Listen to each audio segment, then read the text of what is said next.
MDH की हल्दी मिर्ची धनिया करे कमाल। ये रंग दे, ये खुशबू दे, ये तीखा, ये कम पड़े। क्या निराला MDH मसाला।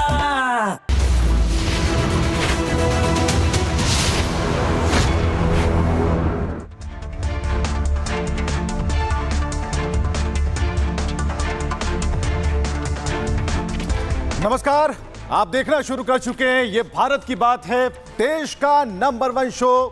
इसलिए बराबर मैं कहता हूं कि कुर्सी की पेटियां बांध लीजिए और चलिए शुरुआत करने जा रहे हैं आज की सबसे अहम और बड़ी खबर से। और खबर है कि एक बार फिर से हुमायूं ने कसम खा ली है कि बाबर को जिंदा करके रखेंगे, लेकिन यहां पर कहानी बदल जाती है। कहानी है बाबरी पर ओवैसी वर्सेस योगी, क्योंकि तस्वीरें हम आपको दिखाने जा रहे हैं कि हो क्या रहा है। फिलहाल ममता के बंगाल में बाबरी की नींव पड़ गई। समझिए इस बात को कि ममता बनर्जी की सरकार है, लेकिन बाबरी मस्जिद की नींव पड़ गई। वो बाबरी जो भारत में फसाद की नई वजह बन सकती है। अल्लाहु अकबर, अल्लाहु अकबर, अल्लाहु अकबर, अल्लाहु अकबर। एबारे আমি বলছি नारे तकबीर। तो हुमायूं ब्रिगेड का जोश है, और जोश किस तरीके से जुबान से निकलकर सामने आ रहा है, तस्वीरों के जरिए हम आपको दिखाएंगे। ये बाबरी ब्रिगेड की बोली जरा सुनिए, सुनिए बोली। हम जाएगा बाबरी मस्जिद बनाने के तैयारी करेगा, हुमायूं कोविल से वहाँ पर जाएगा। यहाँ पे माथे पे क्या आपने लेके ईट है, किस लिए? बाबरी मस्जिद के तैयारी करने के लिए ईट लगेगा। तो सर पे क्यों आप लेके जा रहे हैं? रात में गाड़ी में आए 11 बजे, तो घूमेगा ट्रेन स्टेशन में, सुबह हो जाएगा तो हम हट के लिए चले जाएगा। तो कितना कष्ट भी तो आपको हो रहा होगा, इतना दूर आप पैदल चल रहे हैं ईट से। कोई कष्ट नहीं है हमारा। एक तरफ बाबरी की नींव पड़ रही थी, दूसरी तरफ ओवैसी का अपना ही राग शुरू उन्होंने कर दिया। बाबरी पर ओवैसी वर्सेस योगी, और इसकी शुरुआत यही होती है। ओवैसी ने क्या कहा, सुनिए। जब तक दुनिया रहेगी सुनो संघ परिवार, हम हिंदुस्तान में बाबरी मस्जिद की शहादत का जिक्र करते रहेंगे। दुनिया को बताएंगे कि तुमने जाकर सुप्रीम कोर्ट से वादा किया था कि मस्जिद की एक ईंट को हाथ नहीं लगाया जाएगा। तुम्हारे लोगों ने मस्जिद को शहीद किया, और हमारी मस्जिद जो 550 साल से वहां पर थी, जहां पर हमने हय्या अल सलाह और हय्या अल फलाह की सदाएं दी, तुमने मस्जिद को शहीद किया और मोमेंटो के तौर पर तुमने ईंट को उठाकर लेकर। ओवैसी के बयान से साफ लगता है कि यह डर है कहीं मुस्लिम वोटर खिसक न जाए, लेकिन यहां पर योगी अपने पुराने स्टैंड पर कायम है। योगी ने अपनी बात को बार बार रिपीट किया है। बयान पुराना है, लेकिन बात वही है। भी आक्रांता को महिमा मंडन नहीं करना चाहिए। आक्रांता का महिमा मंडन का मतलब देशद्रोह की नींव को पुख्ता करना, और स्वतंत्र भारत ऐसे किसी देशद्रोही को स्वीकार नहीं कर सकता है जो भारत के महापुरुषों को अपमानित करता हो, उन आक्रांताओं का महिमा मंडन करता हो जिन आक्रांताओं ने भारत की सनातन संस्कृति को रौंदने का कार्य किया था। तो एक तरफ जहरीले बोल बोले जा रहे थे, योगी उनका जवाब दे रहे थे, जमीन पर नींव रखी जा रही थी, लेकिन बीजेपी ने एक वीडियो जारी किया, शौर्य दिवस के तौर पर इसे मनाया। मंदिर वहीं बनाएंगे, उसको कौन रोकेगा? रही जात की बात, कौन सा जात के हैं ज्यादातर लोग? सभी जाति के लोग लाठी गोली खाएंगे, मंदिर वहीं बनाएंगे। लाठी गोली खाएंगे, मंदिर वहीं बनाएंगे। लाठी गोली खाएंगे। 462 साल पहले एक लुटेरे ने आकर अगर हमारे मंदिर को ध्वस्त किया है, तो जैसे हमारे माथे पर कलंक है। अगर जब बाबरी मस्जिद रहेगी तो हिंदुओं पर जो कलंक हमें अपनी गुलामी याद दिलाता रहेगा।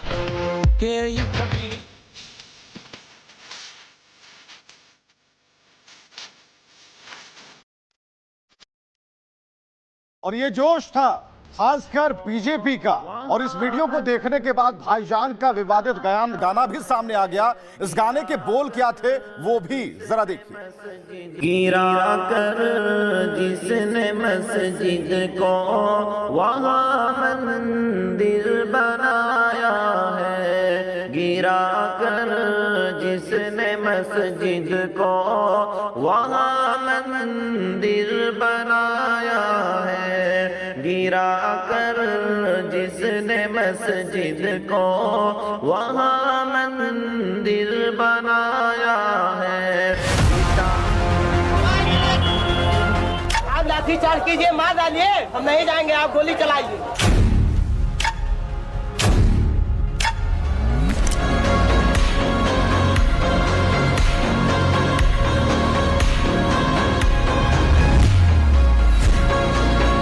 जिस जगह पर मस्जिद थी, है और रहेगी, बाबरी मस्जिद है और रहेगी बाबरी मस्जिद जिंदाबाद।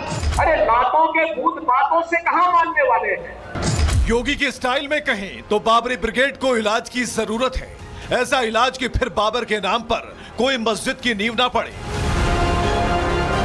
ताकि फिर कोई सरकार बाबरी प्रयोग से राजनीतिक संयोग का सपना ना देखे। अल्लाहु अकबर, अल्लाहु अकबर, अल्लाहु अकबर, अल्लाहु अकबर। এবারে আমি বলছি নারে তাকবীর। हुमायूं बाबरी बना रहा है, ओवैसी 6 दिसंबर याद दिला रहे हैं, तो भाईजान ईंट सिर पर लेकर नाराए तकबीर की आवाज बुलंद कर रहे हैं।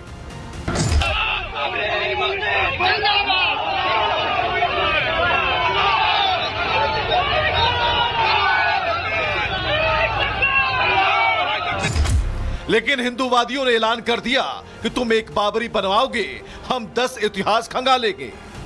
और को आदीना मस्जिद नहीं है, वो आदीनाथ की मंदिर है, इसका हिस्टोरिकल एविडेंस है, ये ऐसा ही का डॉक्यूमेंट है और उसको करने देना चाहिए। यानी काशी और मथुरा से पहले आदिनाथ पर बंगाल में मोर्चा खुल गया है, तो योगी आदित्यनाथ और बीजेपी की एंट्री भी लाजमी है। आप याद करिए 2017 के पहले के उत्तर प्रदेश को, हर दूसरे तीसरे दिन दंगा होता था। बहनों और भाइयों, इन दंगाइयों का उपचार ही डंडा है, बिना डंडे के मानेंगे नहीं। आप देख रहे होंगे बंगाल चल रहा है, वहां की मुख्यमंत्री चुप है, दंगाइयों को शांति दूत कहती है। अरे लातों के भूत बातों से कहां मानने वाले हैं। बाबरी के बहाने सनातन के अपमान की साजिश रचने वालों को जवाब देने सनातन सेना बंगाल कूच कर रही है। बाबरी पुरानी हो या नई, खुला ऐलान है, प्रहार पहले से घातक होगा और आक्रांता की हर निशानी मिट्टी में मिलाकर मानेंगे। लेकिन सवाल उस चुप्पी पर है कि आखिर ममता बनर्जी कुछ कहती क्यों नहीं। अब तक इतनी बड़ी चीज हो गई, नींव डाल दी गई, ईंटों का इंतजाम हो गया, चंदा जुटाए जा रहे हैं, लेकिन ममता चुप क्यों है। आइए कुछ और हम आपको बताते हैं क्या है। पश्चिम बंगाल में 500 साल पुराना इतिहास दोहराने की नींव रख दी गई और बंगाल के मुर्शिदाबाद में आज बाबरी मस्जिद की नींव रखी गई है। बाबरी के लिए 2 लाख से ज्यादा लोग ईंट लेकर पहुंचे थे। ईंट लेकर पहुंचने वाले लोग असम से थे, बिहार से थे और झारखंड से भी आए हुए थे। इस कार्यक्रम में 80,000 लोगों के लिए बिरयानी और 500 से ज्यादा हांडियां चढ़ा दी गई थी। 150 बाई 80 फुट का विशाल मंच था, 400 लोग उस पर बैठे हुए थे। सऊदी मौलाना शेख अब्दुल रहमान अल सुदैस के प्रतिनिधि वहां पर मौजूद थे। बंगाल बाबरी को ठीक अयोध्या की तर्ज पर बनाने का प्लान है, इसलिए कुछ उसी तरीके से सेवाएं दी जा रही हैं। बाबरी की नींव रखने के दौरान 3000 सुरक्षा बल तैनात रहे।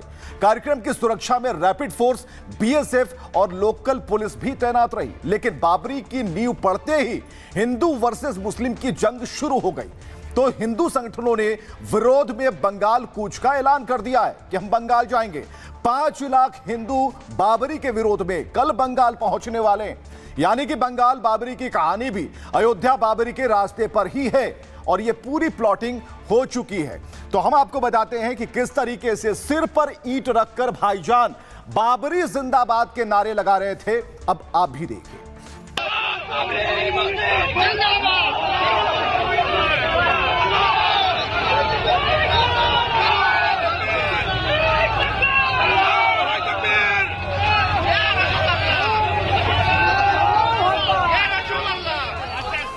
अब यह भी सुनिए कि क्या कह रहे हैं दीदी की पाठशाला से निकले हुमायूं कबीर। सुनिए। Total budget 300 crore, total budget 300 crore. मेरे को इंडिया को एक बहुत बड़ा शिल्पपति, उनको 4000 करोड़ का फाइल है, वो मुझे वादा किया आपको टास्क में 80 करोड़ रुपया भेजूंगी। लेकिन सवाल है कि आखिर इतने पैसे आएंगे कहां से? क्या इतना बड़ा बजट है 300 करोड़ रुपए वाला? ये तस्वीर आप देखिए, ऐसे पूरा होगा 300 करोड़ रुपए। जमीन पर चादर बिछा दी गई है और 100 रुपए, 50 रुपए, 200 रुपए करके यहां पैसे इकट्ठे किए जा रहे हैं। तो बाबरी के नाम पर चंदे का धंधा यहां शुरू हो गया। तो एक तरफ नारे लगाए जा रहे हैं, लोग सिर पर ईंट लेकर आए हैं, दूसरी तरफ तस्वीरें। लेकिन यहां पर आप देखिए कि नींव रखने के बाद पहली जो अजान है उस जमीन से दी गई।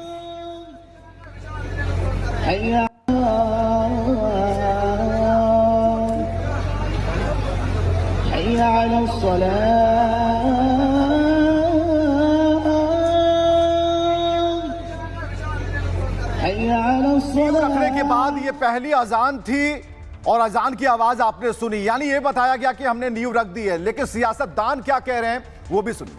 ये सब टीएमसी की नौटंकी है। बाबर के नाम पर एक भी ईंट रखी गई तो सरकार भाजपा की वहां आने वाली है, उस एक एक ईंट को उखाड़ करके फेंक दिया जाएगा। जिस तरीके से बाबर का नाम लिया, ये बाबर कौन था?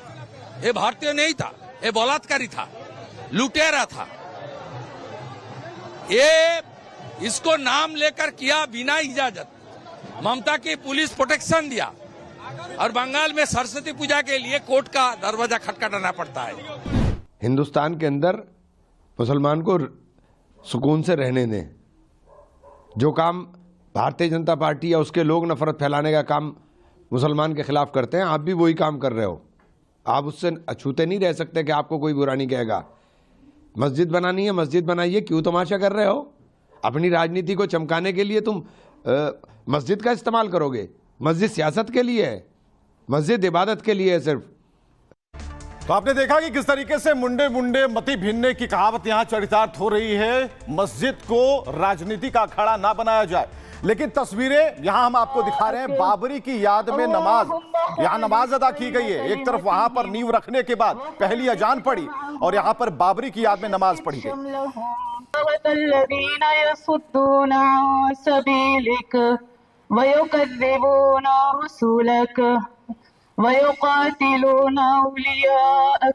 तो पुरानी बाबरी के शोक में नमाज पढ़ी गई। लेकिन यहां पर अयोध्या में आतिशबाजी हो रही थी। शौर्य दिवस का जश्न मनाया जा रहा था साधु संतों के साथ।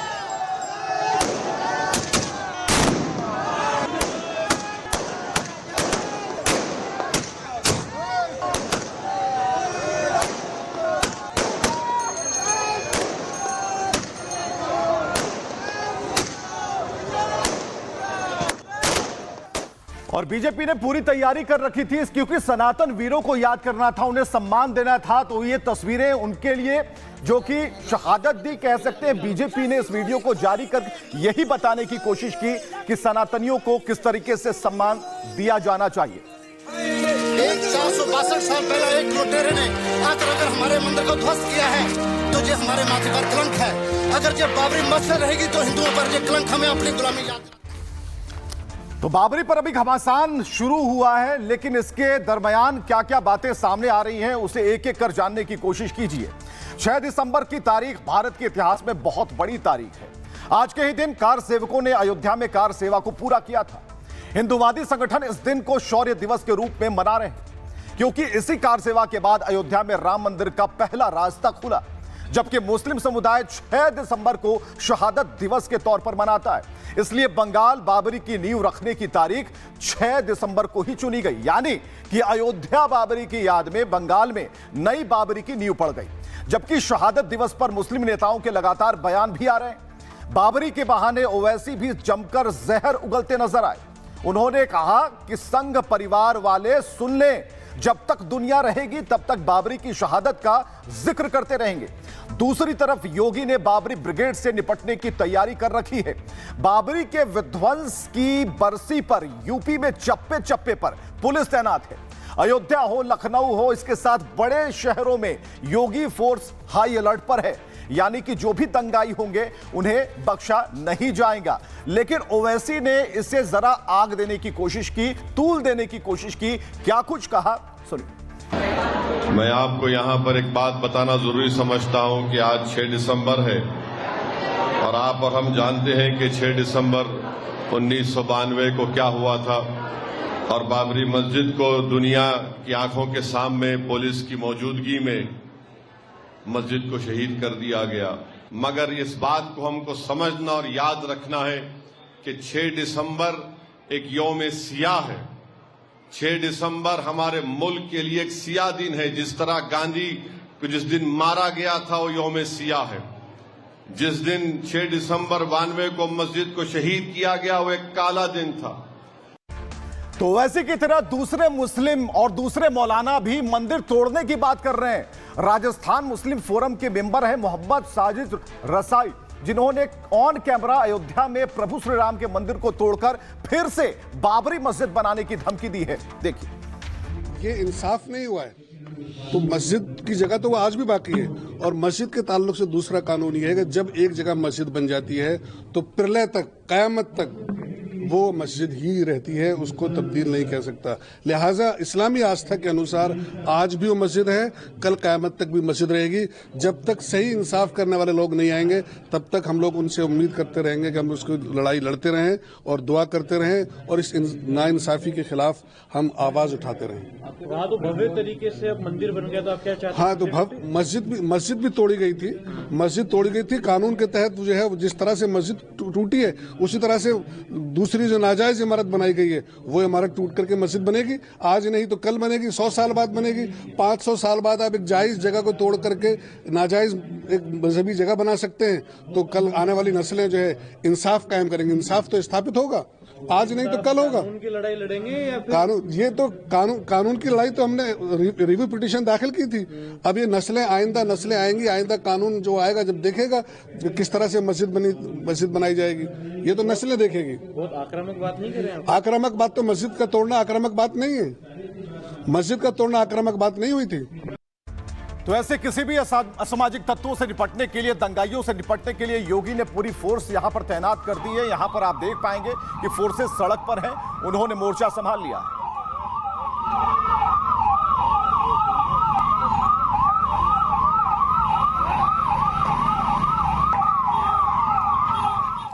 तो मौलवी मौलानाओं के बाद बारी है साधु संतों की, जिन्होंने अपनी बात रखी। बाबरी संग्राम पर उनका क्या वक्तव्य है, उनका क्या कहना है, यह भी देखना जरूरी है। जैसा कि आप सुन रहे हैं कि जो बाबर के नाम से मस्जिद बना रहे हैं, तो मूर्ख हैं वो व्यक्ति जो कि बाबर का इस समय क्या मतलब है कि 550 साल पहले बाबर मर गए हो। अब बाकी आज की डेट में क्या रोवे थे, फायदा क्या है ये बताओ। बाकी जगह वीर अब्दुल हमीद है, बाकी नाम से मस्जिद बनाओ। डॉक्टर APJ अब्दुल कलाम है, उनके नाम से मस्जिद बनाओ। जाते हिंदुओं में वो क्या भावना आवेगी कि बढ़िया व्यक्ति के नाम से। अब जो हमारा जाने गलत करो, हमारे साथ में हमारे समाज के साथ गलत करो, बाकी नाम पे अगर तुम मस्जिद बनाओगे तो हमारे जखमन पे नमक छिड़कबे के तरह ही काम करोगे और कुछ भी ना है। बाबरी मस्जिद एक ही थी और उसका बाबरी मस्जिद क्या थी, बाबरी ढांचा था, उसका विध्वंस हो चुका है और उसकी जगह राम मंदिर बन चुका है। लेकिन योगी आदित्यनाथ ने फुल एक्शन की तैयारी कर रखी है। योगी आदित्यनाथ ने एक साथ एक तीर से कई निशानों पर प्रहार शुरू कर दिया है, क्योंकि घुसपैठियों पर योगी का सबसे बड़ा एक्शन अब शुरू हो चुका है। कैसे, यह हम आपको बता रहे हैं। तस्वीरें देखिए कैसे कैसे ये चीजें आगे बढ़ रही है। मुर्शिदाबाद में बाबरी की नींव रखी गई, वहां पर JCB मशीन पहुंचती है और कल कोलकाता में 5 लाख जो हिंदू धर्म के लोग हैं, जो समर्थक हैं, जो अनुयायी हैं, वो पहुंचने वाले हैं बंगाल। यानी कि रूपरेखा यहां से तैयार हो जाती है और कल ही 5 लाख हिंदू गीता पाठ करने वाले हैं। तो एक बड़ी जो आबादी है वो एक संदेश देगी हिंदुत्व की तरफ से। तो अगली तस्वीर हम आपको बता रहे हैं कि बाबरी की नींव रखे जाने पर कोलकाता में जो तैयारियां हैं वो अपनी जगह पर हैं और जो हिंदू संगठन है वो शक्ति प्रदर्शन करने के लिए तैयार है, यानी कि संख्या बल से अपनी ताकत का एहसास कराएगा। अभी भी ममता चुप है, लेकिन यह देखना होगा कि जब 5 लाख हिंदू एक साथ गीता का पाठ करेंगे तब क्या कोई TMC की तरफ से कोई कुछ बोलता है या फिर नहीं।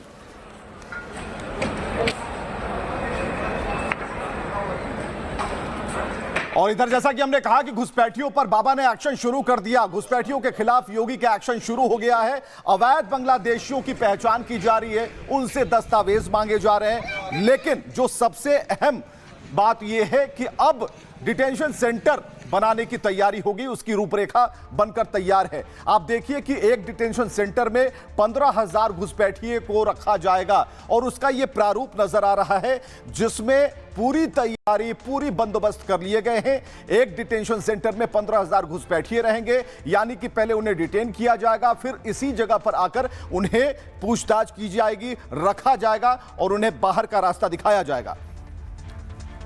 तो यह तैयारी है योगी आदित्यनाथ की। योगी आदित्यनाथ पहले से खासकर घुसपैठियों को लेकर बेहद संजीदा है और बार बार वो एक ही बात कहते रहे हैं कि अगर आपके पास कोई प्रूफ नहीं है, दस्तावेज नहीं है, आप बाहरी हैं और अगर आपकी पहचान होती है तो फिर यहां से जाना होगा। जिस प्रकार की घुसपैठ ये लोग करवा रहे हैं बांग्लादेशी घुसपैठियों का, जिस प्रकार की घुसपैठ इन लोगों ने रोहिंग्या का झारखंड के अंदर कराना प्रारंभ किया है, अगर डेमोग्राफी चेंज इसी प्रकार की होगी, आज ये लोग यात्रा रोक रहे हैं। बहनों और भाइयों, आने वाले समय में घरों के अंदर घंटी और शंख भी नहीं बजाने देंगे और इसलिए आवश्यकता है, आपसे कहने के लिए आए हैं, भाजपा को लाइए, एक रहिए और नेक रहिए। मैं तो बार बार कहता हूं, देश का इतिहास गवाह है। योगी बराबर कहते हैं एक रहेंगे, नेक रहेंगे। इसमें एकता का संदेश भी है, अगर जो लोग सकारात्मक तरीके से इसको देख पाए। लेकिन अगर नेगेटिव दृष्टि से देखेंगे तो उन्हें कुछ और समझ में आएगा।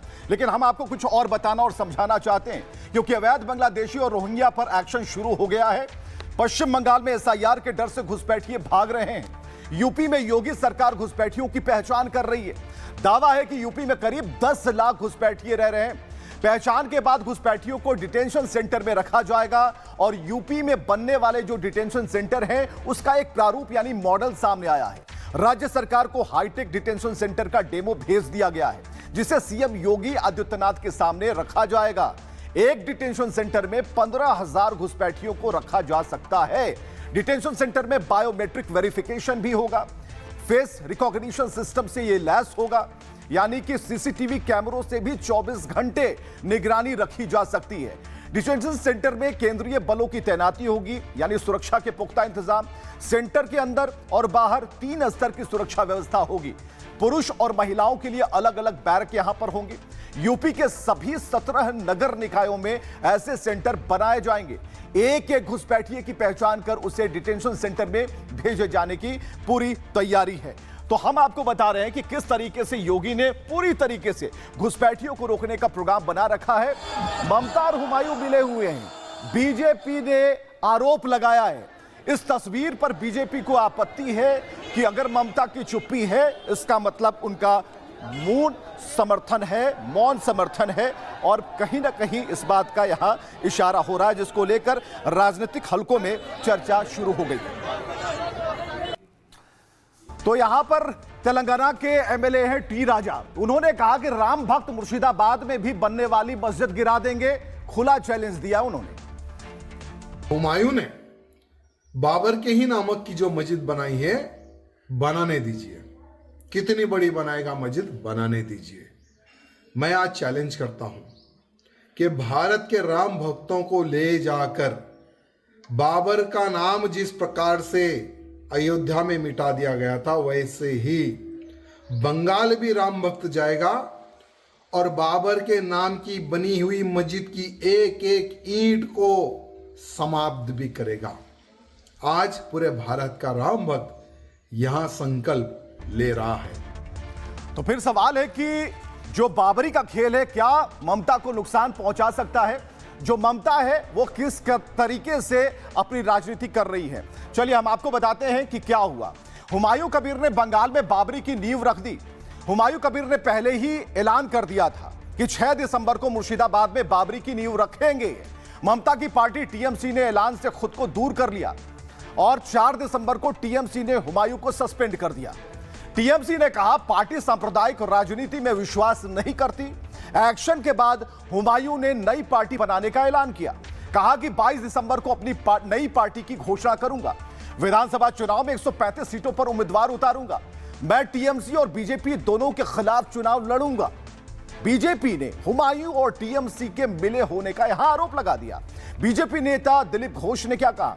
उन्होंने कहा कि बाबरी के नाम पर मुस्लिम वोट बैंक खींचने की राजनीति हो रही है। पश्चिम बंगाल की मुख्यमंत्री ममता बनर्जी आग से खेल रही हैं। ममता मुस्लिम भावनाओं का ध्रुवीकरण करने के लिए हुमायूं कबीर का इस्तेमाल कर रही है। तो बाबरी के नाम पर अगर ध्रुवीकरण होता है तो यह दांव ममता को उल्टा भी पड़ सकता है। अगर बंगाल के हिंदुओं ने बीजेपी का हाथ पकड़ लिया, फिर 2026 में ममता के लिए जीत की जो राह है काफी मुश्किल हो जाएगी। तो ये कहा जा रहा है, ये समझा जा रहा है और हम बराबर उस चुप्पी का जिक्र भी कर रहे हैं, लेकिन जो सियासतदान है वो अपनी परिभाषा अपने बयानों के जरिए कर रहे हैं। कांग्रेस हमारा मजाक बनाने लगे, रामलला हम आएंगे पर तिथि नहीं बताएंगे। हमने हिम्मत नहीं हारी और प्रधानमंत्री यशस्वी मोदी जी के नेतृत्व में हम सबको मालूम है कि 2024 की जनवरी में वहां भव्य राम मंदिर बनकर के तैयार होकर के हम सबके सामने आया। बंगाल में जब तक बीजेपी का कार्यकर्ता एक भी जिंदा है, इनका विरोध करता रहूंगा। खतरनाक कदम है बाबर की नाम लेकर कोई रिलीजियस प्लेस बनाना, ये अच्छा कदम नहीं है। जो विदेशी आक्रांताओं की क्रिमिनल, कम्युनल, क्रूर करतूत और कलंक था वो पाताल में जा चुका है। अब चाहे वो हुमायूं हो, चाहे हुमायूं का बाप हो, चाहे बाबर हो, और चाहे बाबर का बाप जो है उमर शेख हो, वो जमीन कब्र से भी निकल के आएगा तब भी जो है वो बाबरी मस्जिद जैसे जो है विदेशी आक्रांताओं की क्रिमिनल, कम्युनल और क्रूर करतूत और कलंक को दोबारा स्थापित नहीं कर पाएगा। तो सवाल है कि सियासत नहीं तो क्या है? ममता बनर्जी देख रही हैं, यहां पर नींव पड़ गई, जमीन पर पूरी तरीके से मशीनें चलने लगी, ईंटों का योगदान दिया जाने लगा, चंदा इकट्ठा होने लगा, लेकिन इसके बावजूद भी चैलेंज पर चैलेंज की ईंट निकाल लेंगे। अब साधु संत क्या कह रहे हैं वो भी देखिए। आज उसके नाम पर इस्लामिक स्ट्रक्चर स्थापित करना 140 करोड़ देशवासियों का अपमान है। मुसलमानों को संविधान से कोई मतलब नहीं है, मुसलमानों को आस्था से कोई मतलब नहीं है, मुसलमानों को अब सिर्फ इस्लाम से मतलब है, जिसका प्रत्यक्ष उदाहरण आप देख सकते हो। ऐसे लोगों को चयनित करके इन लोगों को पाकिस्तान भेज देना चाहिए जो हमारे हिंदुस्तान को मस्जिद और मजार वाला देश बनाना चाहते हैं। यदि किसी माई के लाल में हिम्मत है तो वो उत्तर प्रदेश में बाबरी मस्जिद की नींव रख के दिखा दे, तो उसके घर पर बुलडोजर चल जाएगा, उस पर देशद्रोह का कानून लगेगा, उसकी 7 पीढ़ी ध्यान रखेंगी। हमारे कुठारीबंदी राम भक्तों ने बाबरी को जहन्नुम में पहुंचा दिया था, और जो बाबर का नाम लेता है वो स्वयं आतंकवादी है। हुमायूं कबीर जो है एक मुसलमान भाइयों को भड़काना चाहता है, समाज को तोड़ना चाहता है, समाज में नफरत फैलाना चाहता है, भारत की अखंडता को समाप्त करना चाहता है। बाबर को जो बाबरी मस्जिद का नाम लेगा और जो ईंटा लेकर के जा रहे हैं बाबरी मस्जिद के लिए, हुमायूं कबीर को जहन्नुम में पहुंचा दिया जाएगा। ये आतंकवादी विचारधारा नहीं चलेगा। आज के दिन अगर किसी भी बर्बर, लुटेरे, विदेशी आक्रमणकारी, पापाचारी, बलात्कारी का नाम लेने वाले को मिट्टी में दफन करने का काम करूंगा। हुमायूं कबीर को मैं चेतावनी देना चाहता हूं, तुमको उसी मिट्टी में दफन करूंगा। किसी भी लुटेरे के नाम पर भारत में नाम नहीं रहेगा। हम लोगों ने कार सेवक दिया है, एक गाल कटा हुआ है, निशानी है, बिल्कुल बर्दाश्त नहीं करेंगे। अभी तक बर्दाश्त कर रहे हैं, अब बर्दाश्त नहीं कर रहे हैं। जो है बाबरी नाम लेने वाले हिंदुस्तान को छोड़ करके पाकिस्तान चला जाए। तो बंगाल में मस्जिद की नींव जोड़ी जा रही है, लेकिन हो क्या रहा है? रिमोट किसके पास है? इतना पैसा किसके पास है? कौन दे रहा है? फंडिंग कौन कर रहा है? हम आपको बताने जा रहे हैं। पाक से बाबरी का ट्रिगर यानी कि कनेक्शन क्या है, ये अब समझाते हैं हम आपको, क्योंकि पाकिस्तान जो आज आपने तस्वीरें देखी, बाबरी ईंट का पाकिस्तान कनेक्शन इसमें आपको नजर आएगा, क्योंकि फंडिंग की बात हो रही है, मस्जिद बनाने की बात हो रही है। इस वक्त मुर्शिदाबाद के बेलडंगा में लोग ईंट लेकर मस्जिद के निर्माण के लिए आ रहे हैं। चलिए हम आपको बताते हैं कि इस ईंटों तक बात नहीं है, इसका कनेक्शन भी है। ये उस लेटर का जिक्र कर रहे हैं जो पाकिस्तानी विदेश मंत्रालय की तरफ से जारी किया गया और राम मंदिर के अस्तित्व पर, उसकी बनावट पर, मंदिर पर, उसकी ध्वजा पताका पर सवाल खड़े किए गए थे। तो इस लेटर को दिखाने का मकसद यह है ताकि इसके तार जहां से जुड़े हैं वहां तक हम आपको लेकर चलें। तो पाकिस्तान के संसद में भी इसकी गूंज है, पाकिस्तान के संसद तक आवाज है, पाकिस्तानी सांसद सवाल खड़े कर रही हैं। ये पाकिस्तानी संसद की आवाज जरा सुनिएगा।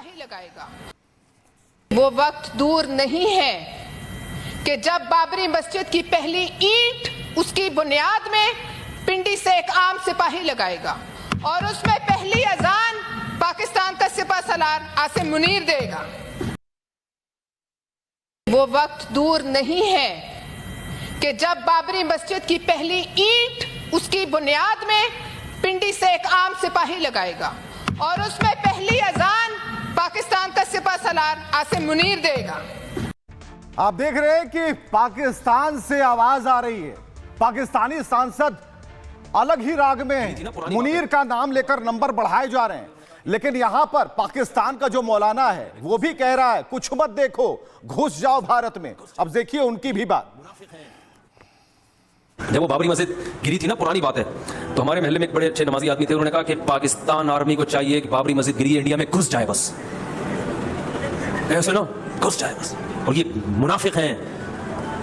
मैंने कहा भाई मुझे नहीं पता मुनाफिक हैं या बुज़दिल हैं या बहादुर हैं, वल्लाहु आलम, लेकिन आप घुस जाओ। और पाकिस्तानी विदेश मंत्रालय का लेटर आपने देखा, लेकिन ताहिर अंद्राबी जो कि एमए पाक से, उन्होंने भी आग ही उगला है। इन्हें भी सुनिए। 33 years ago, this historic mosque in Ayodhya was destroyed in circumstances that continue to evoke deep sadness and concern. The event remains unsettling for all who stand against intolerance and religious discrimination.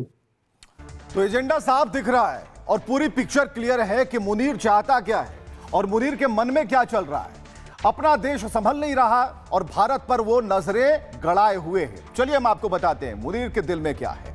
Babri के नाम भड़काऊ plan Pakistan में तैयार हुआ। मुनीर के इशारे पर पाक विदेश मंत्रालय बाबरी राग अलाप रहा है। दरअसल पीएके को धर्म ध्वज लहराने के बाद से मिर्ची लगी है पाकिस्तान में। इसके बाद अब हिंदुस्तान के मुस्लिमों को भड़काने की प्लानिंग है, जिसकी तस्वीर पश्चिम बंगाल के मुर्शिदाबाद में दिखने को मिली। बाबरी के नाम जिस ईंट की बात पाकिस्तान के संसद में हुई थी, वो ईंट पश्चिम बंगाल के मुर्शिदाबाद में मुस्लिम सिर पर उठाए दिखे। पीएके सांसद ने कहा था वो वक्त दूर नहीं जब बाबरी की ईंट लगेगी और पाकिस्तान का आम सिपाही वहां बाबरी की ईंट लगाएगा। पाकिस्तान का आम सिपाही वाला ख्वाब भले ही पूरा ना हो पाया हो, लेकिन पाकिस्तान के नक्शे कदम पर मुर्शिदाबाद से बिल्कुल वही तस्वीर आई। इस बीच पाकिस्तान के विदेश मंत्रालय ने बाबरी के नाम भड़काने की कोशिश की। ताहिर अंद्राबी ने कहा बाबरी मस्जिद का गिराया जाना दुखद घटना थी। अयोध्या में बाबरी मस्जिद जैसी हेरिटेज साइट की रक्षा होनी चाहिए। ताहिर ने बयान में भारतीय मुसलमानों के साथ भेदभाव की बात कही, जो हिंदुस्तान के कुछ मौलाना भी दिल्ली धमाके के बाद रिपीट कर चुके हैं। ताहिर ने कहा कि बाबरी के टूटने से मुसलमान विचलित महसूस कर रहे हैं। साथ ही भड़काते हुए कहा भारतीय मुस्लिम परेशानियों से गुजर रहे हैं और ऐसे में यूएन को भारतीय मुसलमान के बारे में सोचना चाहिए। तो दूर तक आवाज लगाई गई है, लेकिन आपको सुनवाते हैं पाकिस्तान विदेश मंत्रालय का वो बयान। 6 दिसंबर 1992 में अयोध्या में बाबरी मस्जिद का गिराया जाना दुखद घटना थी। बाबरी मस्जिद जैसी हेरिटेज साइट की रक्षा की जानी चाहिए थी, जो उस वक्त सरकार और पुलिस की ओर से नहीं हुआ। पाकिस्तान धार्मिक विरासत और पवित्र जगहों को बचाना विश्व समुदाय की साझा जिम्मेदारी मानता है। बाबरी मस्जिद भी एक हेरिटेज साइट थी। बाबरी मस्जिद के टूटने के बाद भारतीय मुसलमानों ने अलग थलग और विचलित महसूस किया है। भावनात्मक तौर पर भारतीय मुस्लिम परेशानी से गुजर रहे हैं उनकी स्थिति एक गंभीर चिंता का विषय बनी हुई है। मुसलमानों की धार्मिक जगहों या ऐतिहासिक विरासत को कमजोर करने वाले सभी कामों को पारदर्शिता और न्याय को ध्यान में रखकर सुलझाया जाना चाहिए। पाकिस्तान मानता है कि किसी भी धार्मिक जगहों को अपवित्र करना धार्मिक बराबरी के सिद्धांत का उल्लंघन है। ये दो वर्गों में आपसी सम्मान की भावना को कमजोर करता है। तो पाकिस्तान में टमाटर प्याज महंगे हो गए, इस बात की चिंता नहीं है। पाकिस्तान में धमाके हो रहे हैं, इस बात की चिंता नहीं है। चिंता इस बात की है कि भारत में क्या हो रहा है। लेकिन पुतिन का ऑर्डर और पीएके में धमाका। आप समझिए कि 2 दिन के दौरे पर भारत आए थे, जाते जाते कुछ ऐसा कहा कि उसके बाद धमाके होने लगे। पाकिस्तान के आसमानों को जरा देखिए, यहां पर धमाके और लाइट आपको नजर आएंगी।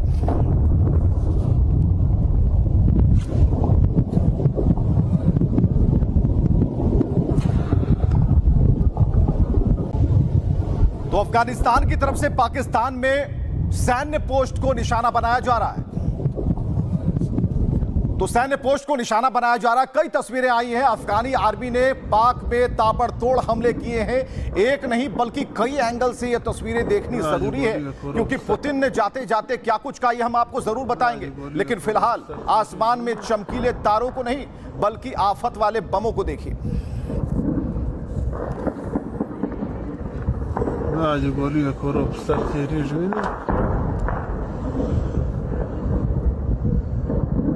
तो इन तस्वीरों के बाद हम आपको दिखाने जा रहे हैं कि आखिर कैसे रॉकेट लॉन्चर से यह हमला किया गया है। अफगान बॉर्डर पर भारी गोलीबारी और गोलीबारी की ये तस्वीरें रात के अंधेरे में, लेकिन आसमान में साफ तौर पर नजर आती हैं। रॉकेट लॉन्चर से यह वार किया गया है और पाक अफगान बॉर्डर की ये तस्वीरें बेहद खास।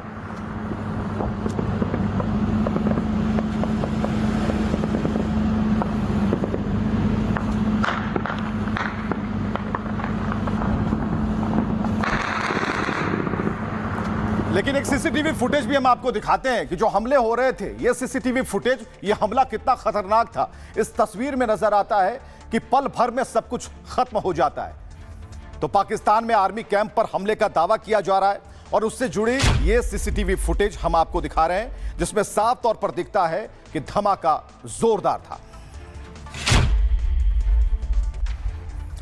तो कुल मिलाकर पाकिस्तान जो है अब बचने वाला नहीं है, चौतरफा घिरा हुआ है। और कुल मिलाकर ये तस्वीरें, अब युद्ध की जो तैयारियां हैं पूरी हो चुकी है।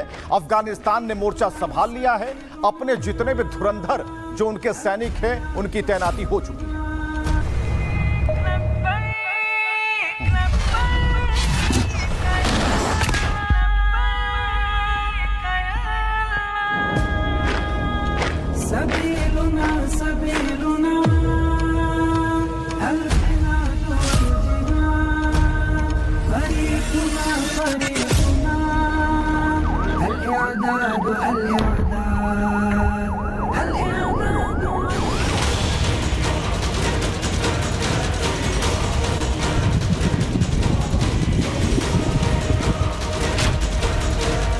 हिंदुस्तान से युद्ध का ख्वाब देख रहा आसिम मुनीर मुट्ठी भर अफगानी आर्मी के सामने घुटने टेक चुका है।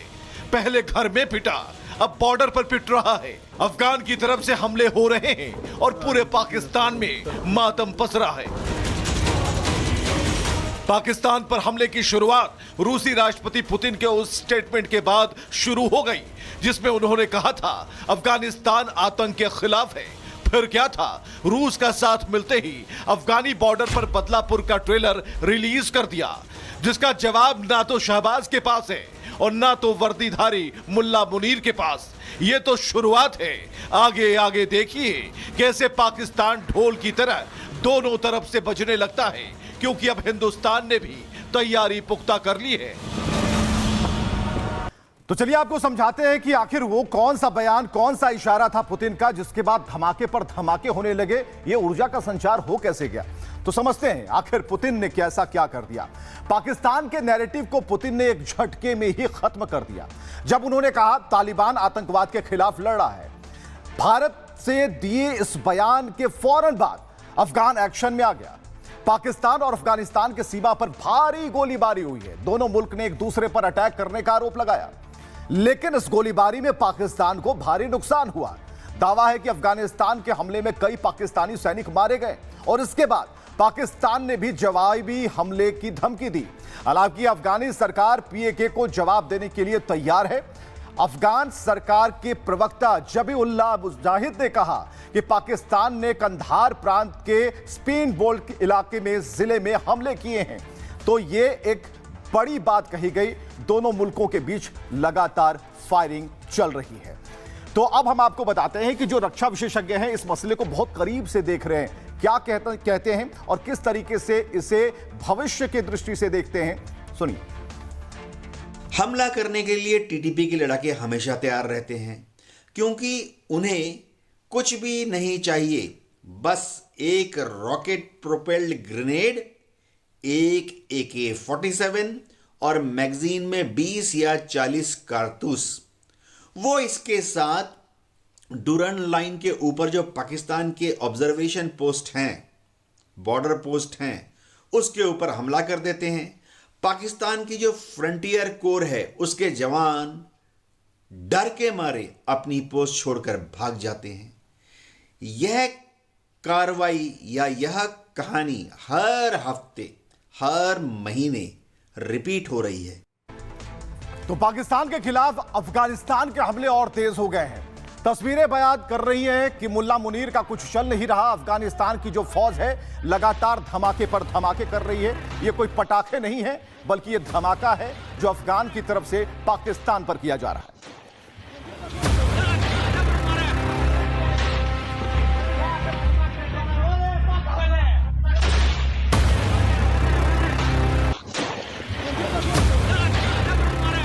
बात यही खत्म नहीं होती। पाकिस्तान का जो बॉर्डर गेट था उसे भी ध्वस्त कर दिया गया। ये बॉर्डर गेट है पाकिस्तान का, इसे भी ध्वस्त कर दिया गया। एक बड़ा नुकसान पहुंचा है।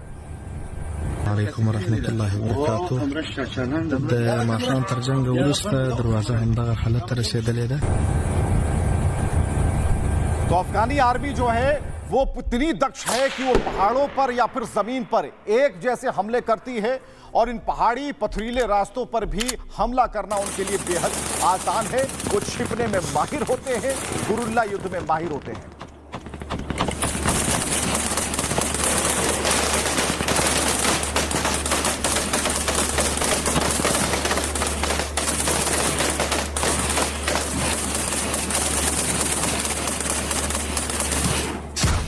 तो तिराहे पर खड़ा पाकिस्तान किस तरीके से 3 आघात एक साथ सह रहा है, सहना पड़ेगा, क्योंकि उसकी जो अब तक की जो पॉलिटिक्स रही है उसमें यही होना था। क्योंकि अफगानिस्तान के हमले से पाकिस्तान में भगदड़ मच गई है।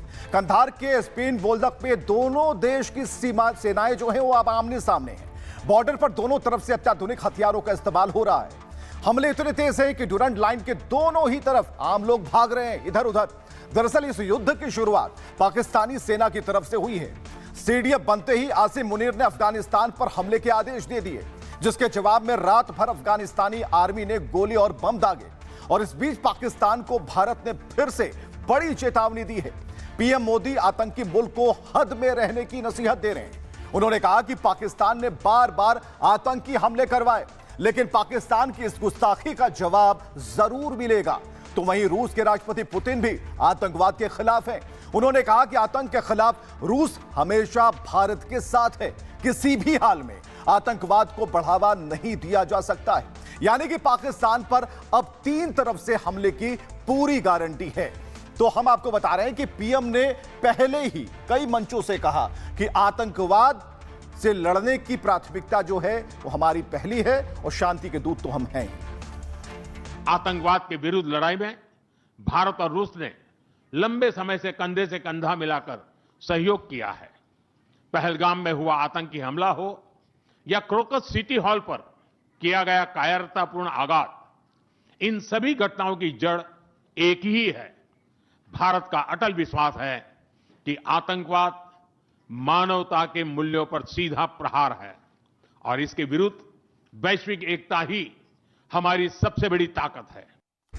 तो सबसे बड़ी ताकत है शांति, लेकिन अगर कोई छेड़ेगा तो हम छोड़ेंगे नहीं। और आतंकवाद पर हमारा जो सीन है, बड़ा कैनवस है, वो बिल्कुल क्लियर है। रक्षा विशेषज्ञ टीपी त्यागी को सुनते हैं। पुतिन ने कहा कि अफगानिस्तान दशकों से सिविल वार से जूझता रहा है, लेकिन वर्तमान तालिबान सरकार ने उसके अंदर स्टेबिलिटी लाई है, रियलिटी है, इसीलिए हमने उसे मान्यता दी है। उसने बाकायदा जो ओपीएम की खेती होती थी, ड्रग तस्करी होती थी, उस पर प्रतिबंध लगाया है और वो टेररिस्ट के खिलाफ लड़ रहा है, ISIS खुरासान के खिलाफ लड़ रहा है। यानी पाकिस्तान की हवा निकल गई और अफगानिस्तान को थोड़ी ताकत आ गई। और बस ये भी हो सकता है कि कल जो कॉन्फ्लिक्ट दोबारा से शुरू हुआ है अफगानिस्तान और पाकिस्तान के बीच में, उसके पीछे ये भी एक कारण। तो टीबी त्यागी कह रहे हैं कि पाकिस्तान की हवा निकल गई, लेकिन भारत में इंडिगो की हवा निकल गई है, क्योंकि इंडिगो अब परेशान है, माफी मांग रहा है। और सरकार जब से सख्ती दिखानी सरकार ने शुरू की, तो इंडिगो ने 10 दिन का समय मांगा कि हमें सिर्फ 10 दिन दे दीजिए। लेकिन जमीनी हालात क्या है, ये तस्वीरें बयां कर रही हैं। जयपुर एयरपोर्ट की तस्वीरें, जहां यात्रियों ने हंगामा करना शुरू कर दिया। देखिए, फिर कल का क्या है? मैं कितने दिन यहाँ पे रहूँ? श्योरिटी नहीं दे सकते किसी भी फ्लाइट्स का। अरे फिर कहीं को चला रहे जी, घंटा डायरेक्ट है क्या?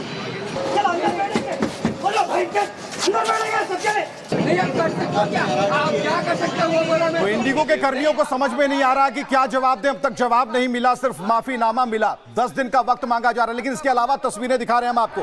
अगली तस्वीर हम आपको दिखा रहे हैं, एयरपोर्ट पर इंडिगो के विरोध में नारे लगे हैं। आवाज सुनिएगा।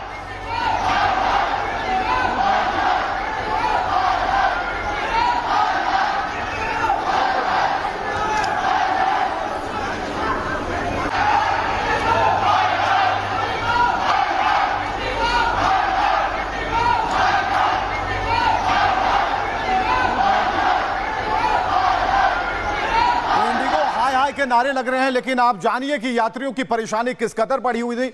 अहमदाबाद में फ्लाइट कैंसिल होने से यात्री रो पड़े। अब क्या करें, उन्हें समझ में नहीं आ रहा है।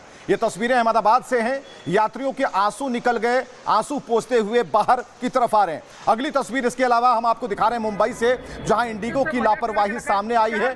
लोग कह रहे हैं मजाक बना रखा है क्या? तो ये ऐसा सिस्टम है इंडिगो की लापरवाही। बच्चे बूढ़े वहां से खुद का बैग लेके आता हूँ मैं, सब मजाक करके रखा है। 4 दिन से वहां पे पड़ा हुआ मैं, सड़ा हुआ बेंगलोर में, ना खाए पिए सोए, सब बच्चे बूढ़े सब वहां पे पड़े हुए। तो यात्री सवाल पूछ रहे हैं, लेकिन इंडिगो के कर्मी कुछ नहीं कह रहे हैं। लेकिन लखनऊ में क्या हुआ, ये हम आपको दिखा रहे हैं। आपस में ही भिड़ंत हो गई, यहाँ पर आपाधापी मची हुई है। यात्रा सबको करनी है। यहाँ पर आप देखिए,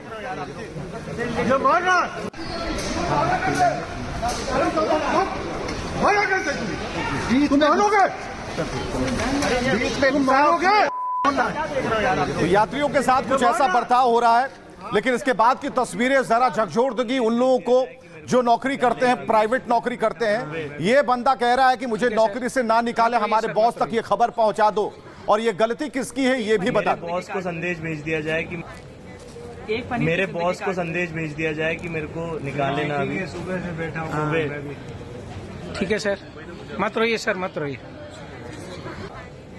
तो नौकरी जाने का डर इस कदर है कि ये कहा जा रहा है इंडिगो को कि आप हमारे बॉस तक खबर पहुंचा दीजिए। मुंबई एयरपोर्ट की तस्वीरें, यात्रियों की भारी संख्या वहां पर जमा है। लोग एक दूसरे का मुंह ताक रहे हैं, लेकिन जवाब कोई नहीं दे रहा है। तो ये भीड़ यात्रियों की, और एक साथ कई यात्री यहां जमा है।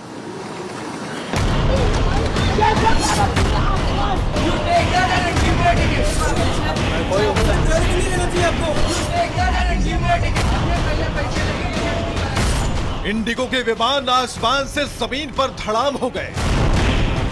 आज भी 500 से ज्यादा उड़ानें कैंसिल हो गई। जयपुर, दिल्ली, हैदराबाद, मुंबई, हर जगह हजारों यात्री एयरपोर्ट पर फंस गए। किसी की आंखों में आंसू आ गए, कोई अपनों का दर्द बताते बताते गुस्से से भर गया। बैंगलोर जाना था, 3rd से जाना है, अभी तक जा ही रहे हम। रोज बोर्डिंग पासेस देते हैं हमको, 3 से बोर्डिंग पासेस दे रहे। रोज सुबह आके बोलते हैं फ्लाइट कैंसिल हो गया। 3 को, 4 को, 5 को, 6 को रोज बोर्डिंग पासेस दिया है। अब बोल रहे हैं आपको तो बोला था ना 8 को मिलेगा, बाकी लोगों को फ्लाइट दे के भेज दिया है। उधर केंद्र सरकार ने इंडिगो के अधिकारियों को तलब किया है रविवार रात तक लोगों के पैसे रिफंड करने के साथ सेवाओं को सुचारू बनाने का निर्देश जारी किया। 6 बजे से लेके हम रात के 3 बजे तक एयरपोर्ट पे थे, उसके बाद मैं अपने घर चली गई। मेरे बच्चे को बॉल्स हुआ है, स्वेलिंग हुआ है, he is been admitted airport. उन्होंने कुछ प्रोवाइड नहीं किया, खाना तक प्रोवाइड नहीं किया, पानी तक प्रोवाइड नहीं किया। तो कई विमानन कंपनियां आपदा में अवसर तलाशने लगी। उन्हें लगा कि यही मौका है, दाम इतने बढ़ा दो, यात्रा तो करनी ही है। सवाल इस बात को लेकर है कि यात्रियों की परेशानी आखिर कौन देखेगा। तो टिकट के दाम आसमान पर चले गए। आप देखिए कि मुंबई बेंगलुरु वाया दिल्ली 1,08,000 रुपए इसकी कीमत बढ़ा दी गई। दूसरा, मुंबई कोलकाता, अगर मुंबई से कोलकाता जाना है तो 60,000 रुपए आज की तारीख में खर्च करने होंगे। मुंबई से अगर दिल्ली यात्रा करनी है तो 27,000 रुपए आपको खर्च करने होंगे।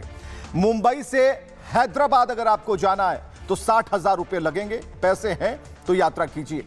मुंबई से अगर चेन्नई यात्रा करना है, हवाई यात्रा करनी है तो 90,000 रुपए खर्च होंगे। इसके अलावा मुंबई से अगर आगरा की यात्रा करनी है तो 26,000 रुपए की टिकट आपको लेनी होगी। तो ये टिकट हम आपको दिखा रहे हैं। तो ये स्थिति है इस वक्त की। तो देश में जो चल रहा है उसे गंभीरता से देखा जाना चाहिए। और सबसे बड़ा सवाल है उस विमान कंपनी पर जो आपदा में भी अवसर तलाश रहे हैं। चलिए हम आपको बताने जा रहे हैं कि आज भी इंडिगो की 400 से ज्यादा जो उड़ानें हैं वो कैंसिल हो गई। और इस बीच टिकट के दाम बढ़ाने पर सरकार ने सख्ती दिखाई। सरकार ने हवाई किराया फिक्स कर दिया है।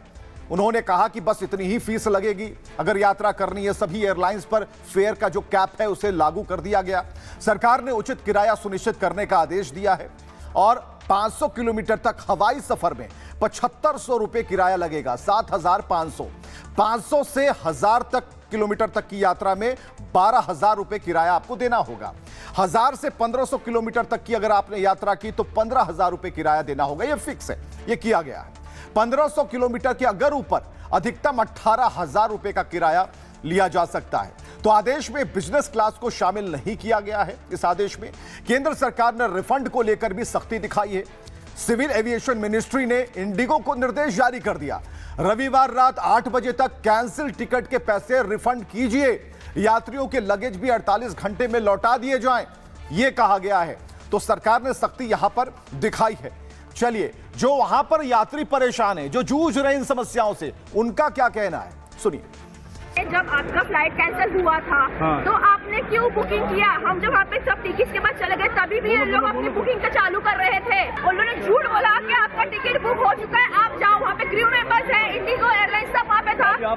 उनके बड़े बड़े बात ट्विटर और मीडिया पे आ रहे, we are giving accommodation, we are giving this and that, nothing, not even a water bottle. नया जगह पर अपने सब बीमार आदमी है। आज तो जवान लोग भी ये होता है, हम बीमार आदमी है, शुगर, बीपी, घुटने का दर्द, खाना पीना कभी बराबर ये नहीं है। होटल में रहता 2 दिन। कल का टिकट था हम लोगों का, ऑलरेडी 1 वीक हम लोग जयपुर में रह चुके हैं। We are tired so much. हम घर को जाएंगे बोल के कल करेक्ट 8 o'clock को था रात को। हम लोग को करेक्ट 1 hour पहले आया था, ऐसा कैंसिल हो गया बोल के टिकट। रात से आए हुए हैं यहाँ पर। क्या नाम है? राजलाल मुझे नाम मेरा। आशीन साहिब बड़ा साहिब जाना है, वो रात को बोलते मिल जाएगा, उसको 10 बजे आओ। अभी आए तो बोल रहे अभी कैंसिल है, 8 पहले है ही नहीं है। अब क्या हम जाए कैसे? जाए तो उनको बोल रहे हैं तो हमारे कंफर्म दो, ये 7 का दो, 8 का दो, दोनों ही नहीं है बोल रहे हैं। तो सरकार के एक्शन के बाद रिएक्शन तो होना ही था, लेकिन यात्री अब भी परेशान है। इस बात को नकारा नहीं जा सकता। लेकिन सवाल इस बात को लेकर है कि आखिर क्या निर्देश दिए गए। इंडिगो एयरलाइंस का मुद्दा पीएमओ तक पहुंच गया है। सूत्रों की माने तो पीएम मोदी को मामले की जानकारी दी गई है। एयरलाइंस से जुड़े हालात पर विस्तृत ब्रीफिंग दी गई, बताया उन्हें गया। पीएमओ की टीम इंडिगो के सीईओ पीटर एल्बर्ट से बात कर रही है। पूरी स्थिति की लगातार मॉनिटरिंग हो रही है। एयरलाइंस को साफ संदेश दिया गया है, उड़ान व्यवस्था को जल्द से जल्द सामान्य किया जाए। बताया जा रहा है कि इंडिगो के सीईओ ने 10 दिन की मोहलत मांगी है। बताया गया है कि एविएशन नेटवर्क को फिर से सही किया जाने के लिए यह वक्त मांगा गया। सिविल एविएशन मिनिस्ट्री ने इंडिगो के अधिकारियों को तलब किया था। मंत्रालय और इंडिगो के अधिकारियों के बीच शाम 6 बजे बैठक हुई और मंत्रालय ने सभी एयरपोर्ट्स पर उड़ानों को सामान्य बनाने के निर्देश जारी कर दिए। पूरे मामले की हाई लेवल जांच कराई जाएगी। एयरलाइंस ने जिन नियमों के पालन में लापरवाही बरती है उसे लेकर इंडिगो पर हाई पेनाल्टी भी लग सकती है, जुर्माना लगाया जा सकता है। लेकिन जो लोग सियासत से जुड़े हैं उनका एंगल देखना जरूरी है, वो क्या कह रहे हैं इस बड़े मसले पर। देखो, पहले तो बताएं कि क्यों कैंसिल हुई है यार। बहुत से लोगों का बहुत बड़ा नुकसान हो गया। 1000 फ्लाइट मीन समथिंग। 1000 फ्लाइट्स में कितने जहाज़ थे, कितने पैसेंजर जाने थे, किनको कहाँ पहुंचना था, किसी की शादियां थी, ब्याह थी, मीटिंग्स थी। तो बहुत बड़ा ये लैप्स है सरकार की 100% नालायक। इंडिगो जो कि हमेशा से एक बड़े भरोसे की एयरलाइन हुआ करती थी, आखिर एकदम ये क्यों हुआ, क्या हुआ, इसके बारे में कोई स्पष्टीकरण सरकार की तरफ से भी नहीं आया, न इंडिगो के मैनेजमेंट की तरफ से आया। भोपाल के रहने वाले माता पिता त्रिवेंद्रम में रह रही बेटी की शादी में नहीं पहुंच पाए। उनकी संवेदना, उनकी भावनाएं भी देखना जरूरी है। आप भी देखिए। आपकी बेटी की शादी कब है? आज शाम से फंक्शन स्टार्ट है और कल संगीत है और परसों सुबह फेरे हैं। और अभी मेहंदी है। कहाँ पहुँच? हमको अभी यहाँ की फ्लाइट से जाना था मुंबई और वाया मुंबई जाना था त्रिवेंद्रम। की फ्लाइट कैंसिल है। तो बेटी की शादी का सपना बाप को सबसे ज्यादा होता है और आप ही नहीं जा पा रहे। हाँ, हमारे आज रात से होटल बुक थे वहाँ पर, इसलिए हम आज की डेट में जा रहे हैं। और यहाँ पे आए तो मुंबई की जो फ्लाइट है वो रद्द है। तो ऐसे में अब आपके पास दूसरा कोई ऑप्शन नजर नहीं आ रहा। हमें तो अभी खड़े हुए हैं। तो क्या शादी कैंसिल करेंगे? कैंसिल नहीं कर सकते, सब कुछ बुक है। तो चलिए अंतर्राष्ट्रीय खबरों की तरफ बढ़ते हैं और बात करते हैं। ट्रंप को मिल गई शांति की, क्योंकि उनके गले में एक मेडल है जो इस तस्वीर में झलकता है। ट्रंप को मिल गया नोबेल। सवाल है कि कौन सा नोबेल मिला है, शांति की कौन से मेडल को लेकर वो इतने उत्साहित नजर आए। वॉशिंगटन की तस्वीरें, ट्रंप को फीफा शांति पुरस्कार दिया गया है, लेकिन बेचैनी आपको इस तस्वीर में दिखेगी। तस्वीरें आपने देखी, लेकिन जरा देखिए इसे। Everywhere you want to go. Right now. Okay, let me hold. Fantastic. Excellent. You can wear everywhere you want to go. Right now. Okay, let me hold. Fantastic. तो ये अंदाज नहीं है, बल्कि ट्रंप इतने उत्साहित हैं कि चलो कुछ भी मिले, और भारत में इसे कहते हैं भागते भूत की लंगोट सही। तो फिलहाल ट्रंप जो है इसे देखकर बहुत उत्साहित थे। फीफा शांति पुरस्कार से नवाजा गया, इसके बारे में भी हम आपको बताएंगे। चलिए हम आपको कुछ और चीजें बताते हैं इसके बारे में कि FIFA Peace Prize is presented annually on behalf of the billions of football-loving people from around the world to a distinguished individual who exemplifies an unwavering commitment to advancing peace and unity throughout the world. FIFA Peace Prize, football unites the world. So the FIFA Peace Prize is presented annually on behalf of the billions of football-loving people from around the world. चलिए अब आपको बताने जा रहे हैं कि FIFA का जो शांति पुरस्कार है, इसका इतिहास कितना लंबा पुराना है जो ट्रंप को मिला है। अब इसे पुरस्कार पाने का पागलपन कह लीजिए या अमेरिकी राष्ट्रपति डोनाल्ड ट्रंप के दिमाग का फितूर। जैसे ही ट्रंप के सामने फीफा शांति पुरस्कार का मेडल आया, डोनाल्ड ट्रंप ने उसे थाली से चट से उठा लिया और झट से अपने गले में पहन लिया। ट्रंप का खुद से मेडल पहनने का अंदाज ऐसा था जैसे कोई और ना ले ले।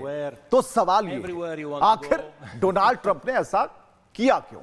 इसकी सच्चाई में जाने और गहराई में पड़ताल करने से पहले आपको यह बताएं कि ट्रंप को पहले फीफा शांति पुरस्कार से नवाजा गया है। पहले एक ऐसा अवार्ड जो आज से पहले कभी अस्तित्व में नहीं था, जिसे डोनाल्ड ट्रंप को देने के लिए खास आयोजन किया गया। वॉशिंगटन के कैनेडी सेंटर में समारोह का एक भव्य आयोजन हुआ, जिसमें डोनाल्ड ट्रंप को गोल्ड ट्रॉफी और पदक दिए गए। फीफा ने इसे दुनिया में शांति लाने की कोशिशों का सम्मान बताया और राष्ट्रपति ट्रंप ने भी दुनिया में शांति के लिए अपनी पीठ थपथपाई है। डोनाल्ड ट्रंप बहुत उत्साहित थे, बहुत कुछ कहा उन्होंने। It's truly one of the great honors of my life. यह वास्तव में मेरे जीवन का एक महान सम्मान है। पुरस्कार से अधिक महत्वपूर्ण यह है कि हमने करोड़ों लोगों की जिंदगी बचाई। कांगो इसका एक उदाहरण है, जहां 10 मिलियन लोग मारे गए थे और जैसी स्थिति थी, जल्द ही ये संख्या और 10 मिलियन पहुंच सकती है। लेकिन हमने हस्तक्षेप कर इसे रोका। भारत पाकिस्तान सहित कई संघर्षों को भी हमने रोकने में मदद की।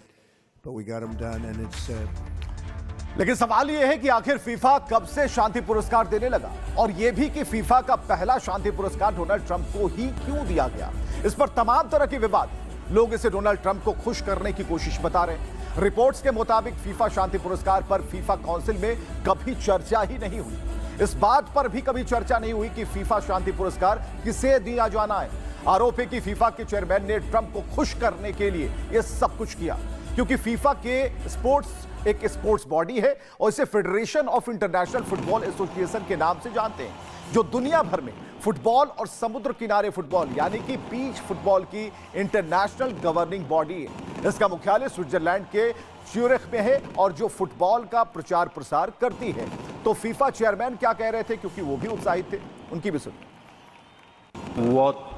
ये पुरस्कार हर साल दिया जाता है। फीफा के दर्शकों द्वारा इसका चयन किया जाता है।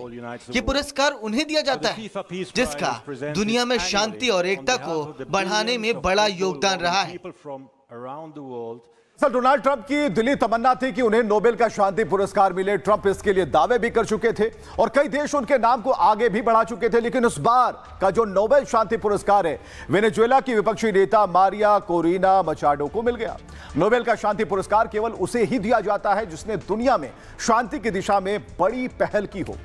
दरअसल ये पहला मामला नहीं जब ट्रंप ने मेडल या फिर अवार्ड को लेकर इतना पागलपन दिखाया है। इससे पहले भी वो कई बार दूसरे के मेडल या फिर ट्रॉफी के साथ फोटो खिंचवाने के लिए लालायित रहे हैं।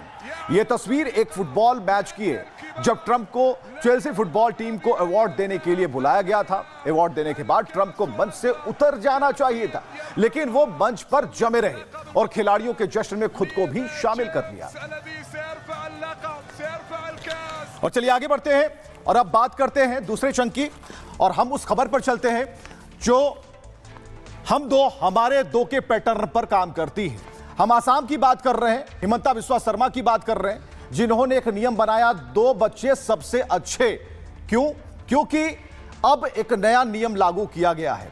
उस नियम की पृष्ठभूमि यह कहती है कि आसाम में अब जो जनसंख्या नियंत्रण है उस पर सरकार ने काम करना शुरू कर दिया है और ऐसे में एक बड़ा फैसला लिया गया है। लेकिन इसमें कुछ लोग ऐसे भी हैं जिन्हें कुछ रियायत मिलेगी, छूट मिलेगी। वो किसी भी कोई खास समुदाय के लोग हो सकते हैं। ऐसे में उसके बारे में भी हम आपको बताएंगे कि आखिर वे कौन से लोग हैं। लेकिन हिमंता बिस्वा शर्मा की सोच इसलिए भी ज्यादा दूर तक है क्योंकि इलेक्शन होने वाले हैं, चुनाव होने वाले हैं और हिमंता भी घुसपैठियों को रोकने के लिए कई बार ऐसे प्रयास कर चुके हैं। आबादी एक बड़ी समस्या है, इसको लेकर हिमंता बिस्वा शर्मा चिंतित हैं और इसे लेकर वो बराबर अपनी बातें कहते रहे हैं। चलिए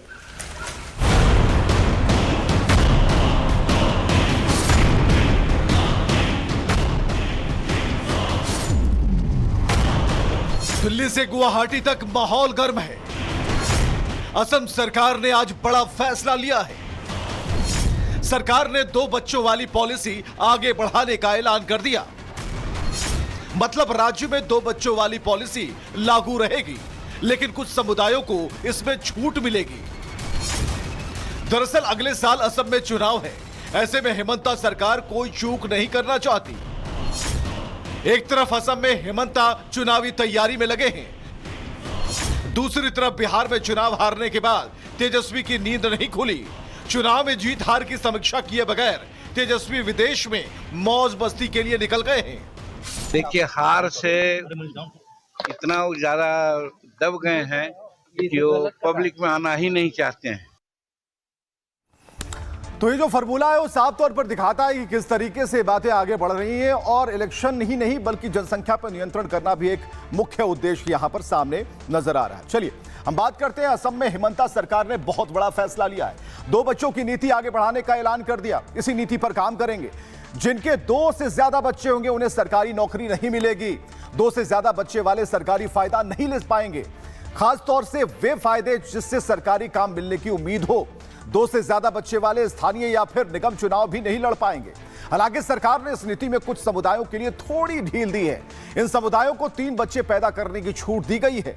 3 बच्चे होने पर भी उन्हें किसी लाभ से वंचित नहीं किया जाएगा। इन्हें 3 बच्चों की छूट देकर संतुलन बनाने की कोशिश की गई है।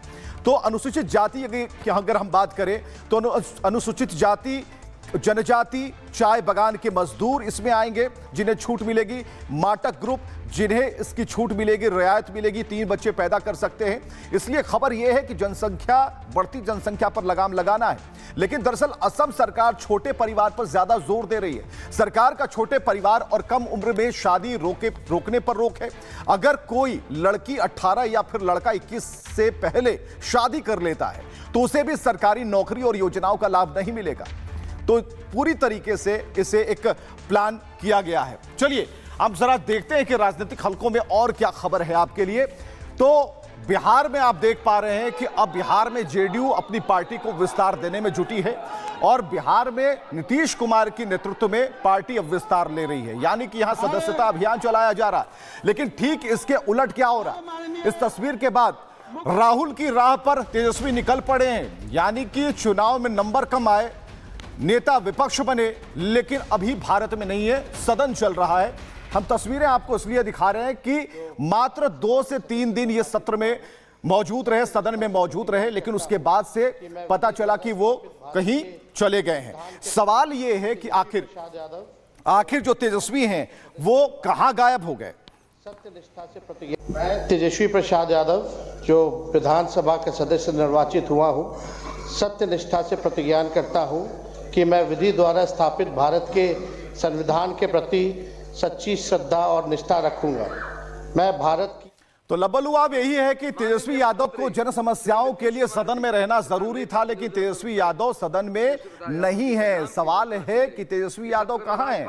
तो उनके जो इर्द गिर्द रहने वाले लोग हैं वो ये बता रहे हैं कि तेजस्वी यादव जो है विदेश यात्रा पर निकल गए हैं, यानी राहुल की राह पर हैं। बिहार में सियासी उबाल मचा है, बवाल मचा है। विपक्ष के नेता तेजस्वी यादव गायब हैं। तेजस्वी का पिछले 4 दिन से कोई अता पता नहीं है, जबकि विधानसभा में नेता विपक्ष की कुर्सी पर हैं। तेजस्वी पहले 2 दिन सदन की कार्यवाही में शामिल होते हैं, इसके बाद 3 दिसंबर को राज्यपाल के संयुक्त अधिवेशन में वो नहीं आते हैं। 4 दिसंबर को धन्यवाद प्रस्ताव पर भी तेजस्वी गायब रहे। तेजस्वी मुख्यमंत्री के शपथ समारोह में भी नहीं गए। खबर है कि तेजस्वी विदेश दौरे पर निकल गए हैं, पत्नी और बच्चों के साथ यूरोप में छुट्टियां मना रहे हैं। खबर यह भी है कि तेजस्वी यादव जनवरी में हिंदुस्तान लौटेंगे। चर्चा गर्म है कि क्या तेजस्वी राहुल को फॉलो कर रहे हैं, क्योंकि राहुल गांधी भी संसद सत्र से ज्यादातर गायब रहते हैं। राहुल गांधी उपराष्ट्रपति के शपथ समारोह में शामिल नहीं होते हैं। राहुल संविधान दिवस, स्वतंत्रता दिवस समारोह से गायब रहते हैं। राहुल की तरह तेजस्वी पर भी चुनाव में हार का कोई असर नहीं पड़ता, क्योंकि 243 सदस्यीय विधानसभा में इंडी को केवल 35 सीटें मिली। तेजस्वी यादव की आरजेडी को 25 सीटों पर संतोष करना पड़ा।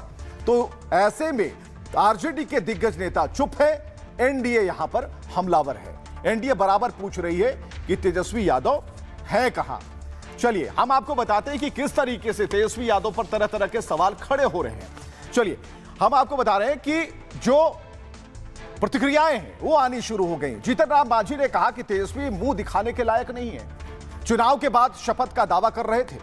जीतन राम मांझी कह रहे हैं कि ऐसी हार मिली कि विदेश भाग गए हैं वो।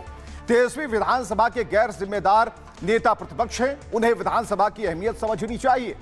इसके बाद नित्यानंद राय जो कि केंद्रीय मंत्री हैं, उन्होंने कहा कि तेजस्वी यादव जहां भी गए हों उनका बिहार से कोई लगाव ही नहीं है, उन्हें बिहारियों से कोई लेना देना नहीं है। नित्यानंद राय कहते हैं कि बिहार में बाढ़ के दौरान भी वो बाहर चले गए, उन्होंने कोरोना काल में भी बिहार छोड़ दिया था। इधर रामप्रीत मंडल जो कि जेडीयू से सांसद है, वो कहते हैं कि तेजस्वी केवल एलओपी नहीं आरजेडी के नेता हैं, चुनाव में हार का गम भुलाने के लिए विदेश गए हैं। हो सकता है कि वे विदेश में समीक्षा बैठक करें। तेजस्वी यादव की पत्नी क्रिश्चियन है, तो 25 तारीख को क्रिसमस का त्योहार है और ऐसे में हो सकता है कि क्रिसमस मनाने के लिए वो लंदन चले गए हों। तो जो सियासतदान है इस पूरे मसले को कैसे देख रहे हैं वो आप भी सुनिए। विपक्ष के नेता माननीय तेजस्वी यादव आखिर हैं कहां? आज महामहिम का अभिभाषण होना है, जनता का प्रचंड जनादेश लहर के रूप में। उनके लिए क्या कहर बन गया? कहर के रूप में वो अपनी बात रख रहे हैं। तो हम यह चाहते हैं कि सदन में विपक्ष के नेता रहें। भाई आपने शपथ तो ले लिया, लेकिन आखिर नहीं रहने का कारण क्या है?